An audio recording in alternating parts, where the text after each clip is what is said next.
Bonjour à toutes et à tous, aujourd'hui je suis très heureuse de vous retrouver pour une nouvelle vidéo, ça fait très longtemps que je n'ai pas filmé. Aujourd'hui on va parler de tous les spectacles que j'ai vus depuis la reprise en septembre. Donc il y aura 8 spectacles que je vais analyser et critiquer avec vous aujourd'hui. 8 spectacles que j'ai vus à Paris et en région. Puisque je n'ai pas trop le temps de filmer en ce moment, je vous invite vraiment, si vous voulez voir de la critique théâtrale et si vous voulez avoir des idées de spectacles à voir, à me suivre sur Instagram. Parce que sur Instagram, en début de mois, en fait, je demande aux personnes qui me suivent quel spectacle ils et elles vont voir. Et moi, je fais mes recommandations à ce moment-là aussi. Donc, pour éviter de rater des spectacles qui peuvent être intéressants et qui sont sur de petites productions, c'est-à-dire 2-3 jours, suivez-moi plutôt sur Instagram ou sur Twitter, j'essaye de le faire aussi, même si je suis moins régulière là-bas et que j'utilise plus Twitter pour des analyses féministes. Mais il y a ces réseaux-là qui sont disponibles vu que je n'ai plus trop le temps de filmer malheureusement. Le premier spectacle que j'ai vu cette année, c'était au théâtre de Belleville. Et c'est un spectacle qui s'appelle Final Cut de Myriam Sadu. C'est un spectacle autobiographique qui parle de la colonisation et des effets aliénants de la colonisation sur la mère de Myriam en prenant en compte que le père de Myriam est un arabe et que la mère de Myriam est une immigrée en Tunisie, blanche, donc qui fait partie des colons. Et donc il y a tout un aspect assez intéressant sur qu'est-ce qui se produit en fait dans les rapports intimes par rapport à la colonisation et puis par rapport à l'indépendance aussi. C'est-à-dire que dans l'analyse du spectacle, il y a évidemment les effets de la colonisation sur les rapports entre personnes racisées et les personnes blanches, notamment tout ce qui est rapport de domination, mais aussi la question de l'aliénation. C'est-à-dire que la mère de Myriam va plonger dans de la paranoïa, et donc tout le but de ce spectacle, c'est aussi de montrer les effets de la politique coloniale sur les corps, sur la santé mentale, et surtout montrer comment le racisme peut être utilisé malgré une histoire d'amour, et c'est un spectacle qui était vraiment beau, très touchant. Il y a des images d'archives qui sont assez intéressantes utilisées dans le spectacle. Et donc c'est un spectacle qui était autobiographique, très touchant. J'ai appris beaucoup de choses par rapport à la colonisation et l'indépendance de la Tunisie, qui sont des thématiques que je connais peu, par rapport à la colonisation de l'Algérie par exemple. Et ça fait du bien de voir ce genre de spectacle-là. Véritablement. Ensuite, je suis allée voir Amoré de Pippo Del Bono au théâtre du Rond-Point. Pippo Del Bono que j'apprécie énormément. Là, c'était un spectacle sur l'amour et le Portugal. Il y a toute une analyse en fait qui est portée sur des images qui peuvent paraître normales, mais qui ont juste un détail qui fait en sorte que c'est un tout petit peu dérangeant, et c'est exactement ce qu'on retrouve dans le travail de Pippo Del Bono. Et puis évidemment j'ai pleuré parce que la thématique de l'amour c'est quand même quelque chose qui fait souvent pleurer. Et je sais pas, il y avait énormément de poésie là-dedans, avec beaucoup de joie aussi, toujours, chez Pippo Del Bono. Et juste d'avoir des poèmes sur l'amour avec des chants portugais, avec une analyse aussi sur la colonisation et le fait que les pays colonisés n'ont pas de chansons sur l'amour, mais vraiment des chansons sur la révolution, et donc sont empêchés par rapport à cette question-là. Et j'avais trouvé ça assez intéressant, et c'est une analyse que j'avais pas encore portée et que j'avais peu vue en fait. Donc si vous pouvez aller voir ce spectacle, franchement foncez. Ensuite, je suis allée voir Faut-il séparer l'homme de l'artiste d'Étienne Godillère avec Julia Foyce dans le spectacle, qui est un spectacle qui s'interroge sur la question de l'homme et de l'artiste, avec toute une analyse portée par Étienne Godillère qui découvre cette question et donc va tenter de retracer un an de réflexion d'homme sur cette question, en étant porté par des données chiffrées, par des analyses sociologiques, par des analyses éthiques et morales qui sont faites par Julia Foyce. qui est une journaliste que j'apprécie énormément. Et le spectacle marche bien. Je tiens à dire que je suis citée dans le spectacle et que c'est pour cette raison que je suis allée le voir, parce que sinon j'évite d'aller voir des spectacles qui portent sur des notions que je ne connais que de trop près, parce que je trouve que ça me trigger trop et que je ne suis pas le public en fait pour ce genre de spectacle. Ça marche plutôt bien. Après, je me pose quelques questions sur l'efficacité en fait de ce texte, qui est une très bonne introduction sur la question éthique et morale des violences sexistes et sexuelles par rapport à la question des personnalités publiques. Mais l'autre question que je me pose en ayant un peu réfléchi sur le spectacle et en étant vraiment intimement liée à cette question-là, c'est est-ce que nous avons besoin d'un homme qui nous explique les violences sexistes et sexuelles et qui donne son avis dessus. Donc il y a deux choses par rapport à ça. Un, non, on n'en a pas besoin. Deux, voir la déconstruction, même si je déteste ce terme, voir la déconstruction d'un homme par rapport à ces questions, ça peut être assez intéressant. Donc je suis pas totalement réfractaire à ce spectacle, même si pour moi c'est simplement une introduction. Et ça n'a pas vocation à être un manifeste ou à trancher radicalement sur cette question-là. Peut-être que ce spectacle est plus adressé aux hommes, du coup, à cause de ces petites notions-là, ce qui n'enlève pas la qualité du texte et qui pour moi ne va absolument pas assez en profondeur, voire met trop en avant la pensée réactionnaire, même si c'est pour contrecarrer. Au bout d'un moment, ce sont des choses qui sont quand même assez connues. C'est pour ça que je pense que c'est un bon outil pour de la déconstruction masculine sur cette question, mais absolument pas un spectacle pour les féministes ou pour les femmes qui sont liées à cette question, parce que les propositions qui sont faites sont assez... vont de soi par rapport aux femmes qui peuvent y être touchées et aux hommes aussi qui peuvent y être touchés. Donc c'était bien, mais j'ai quand même quelques réserves par rapport à ce qu'est ce spectacle en fait. Autre spectacle que j'ai vu et sur lequel je place quelques réserves, c'est Adieu à la mélancolie de Roland Ozay, qui est un spectacle qui reprend des poèmes et la vie de Luo Ying, qui est un poète chinois qui est encore en vie et qui a un avis assez tranché sur la révolution culturelle et qui va un peu à contre-courant de la propagande officielle du gouvernement sur ce qu'a été la révolution culturelle. Et en fait, le problème que je me pose, c'est exactement le même que pour Faut-il séparer l'homme de l'artiste, c'est-à-dire que là, on est face à un metteur en scène qui veut mettre en scène les textes de Luo Ying avec une troupe de comédiens chinois et chinoises qui ont une trentaine d'années et qui n'ont pas vécu la révolution culturelle. Sauf que on en arrive à un stade où le metteur en scène, qui est fictif et qui est aussi auteur, explique la révolution culturelle à des Chinois. Et on a un gros problème par rapport à ce texte qui, du coup, inflige un espèce de regard blanc sur une période historique en occultant la dimension mémorielle autochtone et qui est franchement gênante, voire qui explique que si aujourd'hui les Chinois sont des voyous, c'est les termes qui sont utilisés dans le spectacle, c'est à cause de la révolution culturelle maoïste. Et en fait, c'est un poil essentialisant, voire un peu raciste aussi. L'esthétique était très bien, les images révolutionnaires très chouettes, mais à part ça, je vois pas ce qu'on veut nous dire en fait, ni de la révolution culturelle en elle-même, ni de l'aspect mémoriel par rapport à cette question-là, ni ce que ça signifie aujourd'hui pour les Chinois. À part de dire que c'est un moment douloureux dans l'histoire chinoise, c'est tout. Et en fait, le spectacle se termine sur l'impossibilité de mettre en scène ce moment-là et ces questions-là.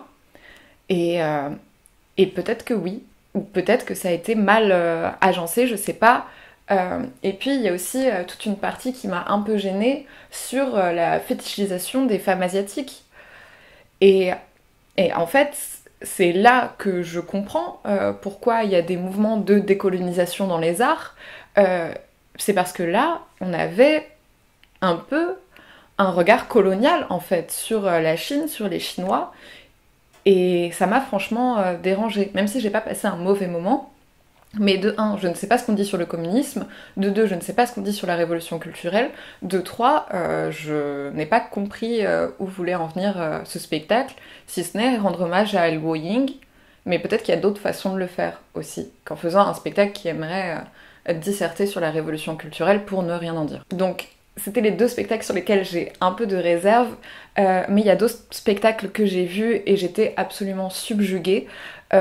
Je pense notamment à Autophagie d'Eva Doumbia. Normalement, si vous me suivez depuis longtemps, vous savez à quel point j'adore le travail d'Eva, que ce soit Le Yinche, qui est un spectacle sur les violences policières, et là, Autophagie, qui est un spectacle sous forme de cérémonie sur les liens entre aliments, nourriture et colonialisme. Pour le coup, c'était tellement intelligent. En fait, tout le spectacle va se focaliser sur un aliment pour ensuite expliquer de façon historique ce qu'est cet aliment dans le commerce triangulaire, par exemple, les liens avec l'esclavage, avec la colonisation, et faire une critique aussi actuelle sur ces aliments-là, que ce soit par rapport à la banane pour parler du racisme, que ce soit par rapport au chocolat pour expliquer l'exploitation qu'il y a actuellement en Afrique par rapport aux agriculteurs qui cultivent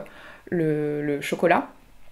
Il y a aussi tout un passage sur les cigarettes, et donc avec plusieurs comédiens et comédiennes racisés qui vont parler de leur histoire familiale en fait pour expliquer le lien qu'il y a avec la nourriture, en sacralisant aussi la nourriture et en refaisant quelque chose qui soit ritualisé, qui ait du sens, ce qui est assez anticapitaliste en plus, donc c'est un spectacle qui peut être écologiste, décolonial, anticapitaliste, et qui recrée du lien surtout. Et sur la question de l'universalisme et de l'universalité, on revient toujours à la même question, qui là est résolue. C'est-à-dire c'est un spectacle universel où on va faire une espèce de communion ensemble par rapport à la nourriture, en retrouvant du sacré, en retrouvant du sens, sans oublier l'histoire, et contrairement à ce qui a pu être dit lors du Festival d'Avignon, ce n'est absolument pas un spectacle qui est culpabilisant envers les personnes blanches, c'est un spectacle qui explique et qui vise à produire du sens, et à retrouver du sens de façon commune.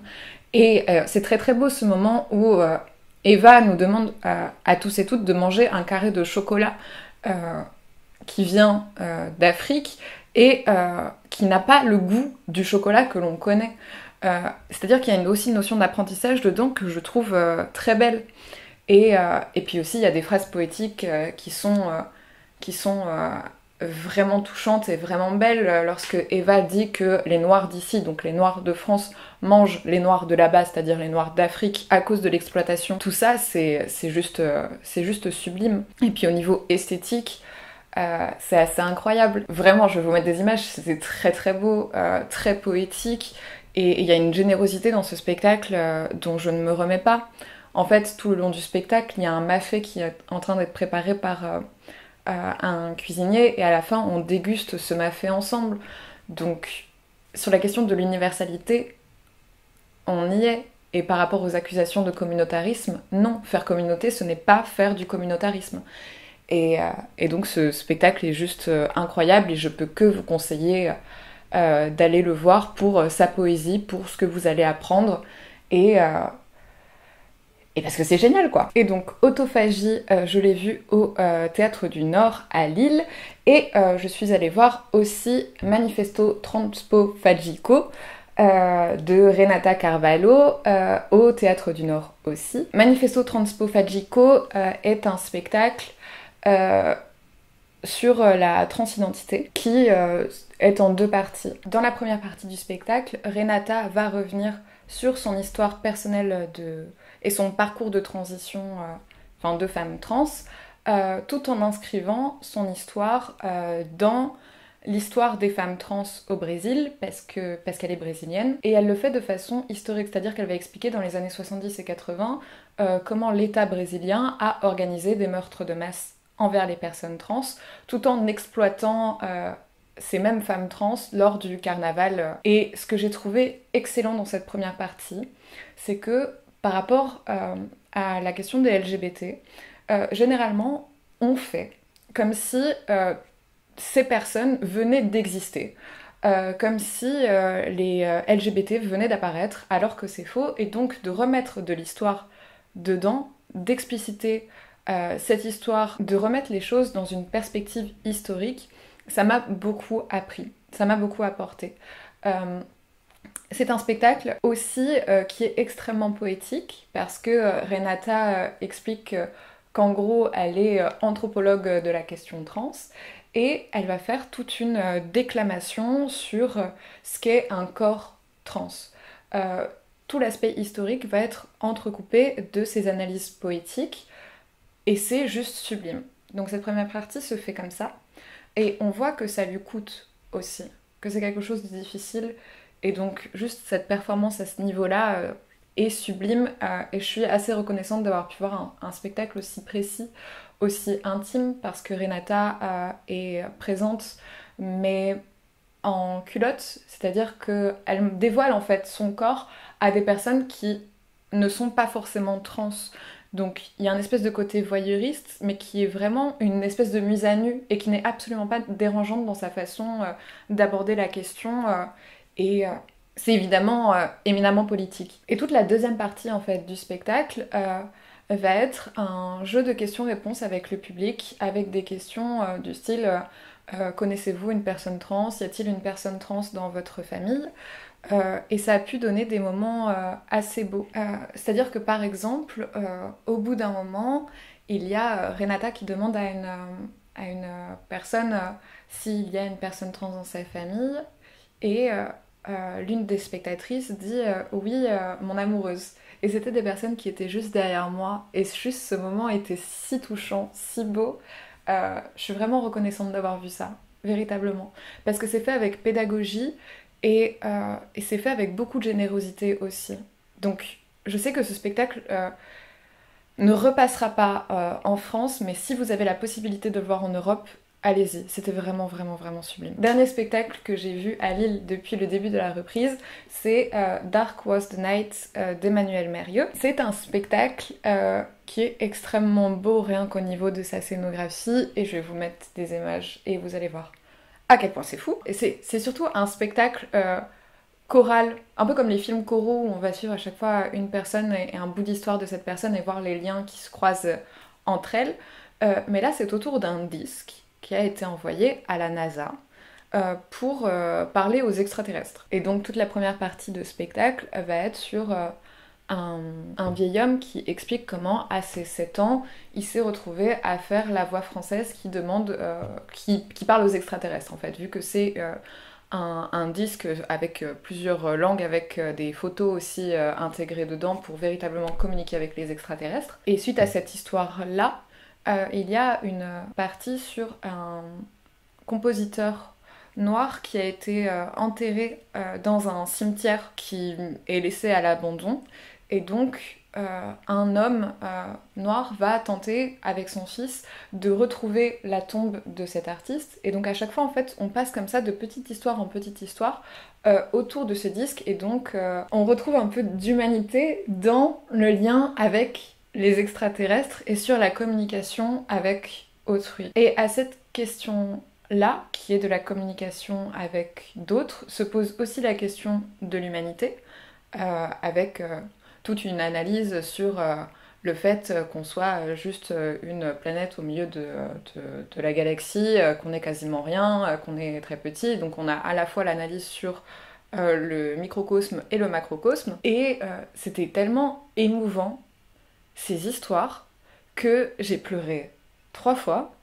Et surtout, c'était un théâtre comme j'en ai rarement vu, c'est-à-dire que c'était un spectacle sur les atmosphères. C'est-à-dire qu'il pouvait y avoir peut-être 2 minutes où personne ne parlait, mais où on avait juste des des actes en train de se faire avec des abeilles, des ruches, avec des recherches dans le cimetière. Donc en plus, la scénographie est assez dense pour réussir à marcher dedans et à mettre en lumière en fait certains éléments du décor. C'était vraiment sublime et très fin dans sa façon de poser des questions mémorielles par rapport notamment au charnier en lien avec l'esclavage et sur la question de la transmission. Parce que c'est vraiment les deux questions les plus importantes du spectacle, c'est-à-dire la recherche d'humanité, la recherche de communication avec autrui et la question de la transmission de la mémoire. Et c'était vraiment trop émouvant. Vous devez absolument aller voir ce spectacle, qui était beau au niveau esthétique, beau au niveau du texte, et juste sublime quoi. Et dernier spectacle que j'ai vu en ce début de saison, c'est Vers le spectre de Maura Holès, que j'ai vu au Théâtre 13 hier. Vers le spectre, c'est un théâtre sur Adèle, un enfant autiste que l'on suit de sa naissance jusqu'à son internement en hôpital psy. Et c'est un spectacle en fait qui va se focaliser sur les personnes qui sont autour ce garçon-là. C'est-à-dire qu'on ne le voit presque pas dans le spectacle, ou alors il est en sous-texte représenté, en tout cas ses émotions représentées par des synthétiseurs.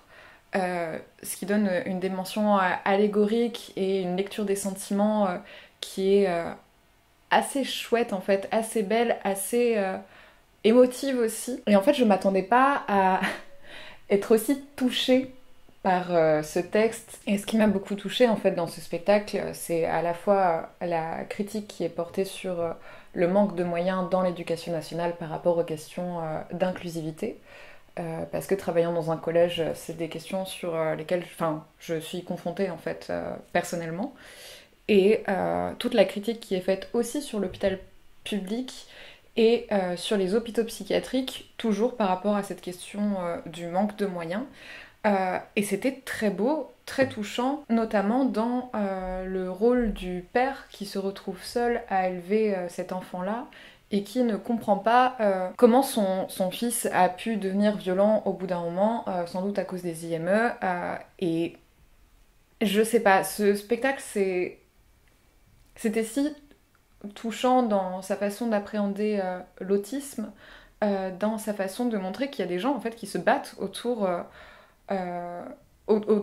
des enfants autistes pour faire en sorte qu'ils puissent avoir une inclusion dans la société tout en montrant le manque de moyens et ce genre de choses. Donc c'est un bon spectacle de gauche sur la question de l'autisme et qui n'en fait pas quelque chose qui puisse être dérangeant, dénigrant. Et la question des synthétiseurs pour montrer les émotions, c'était vraiment sublime, ça m'a accueillie et j'ai pleuré évidemment comme toujours dans les spectacles qui me touchent. Je me demande de plus en plus si je dois continuer ce genre de critique en vidéo parce que ça me prend beaucoup de temps, parce que ce ne sont pas mes vidéos qui sont les plus vues, parce que ce ne sont pas mes vidéos qui sont les plus partagées et que c'est quand même beaucoup de temps investi pour ça. Donc je suis actuellement en réflexion pour savoir si je n'arrêterai pas soit les vidéos, soit de faire des critiques de théâtre de cette façon.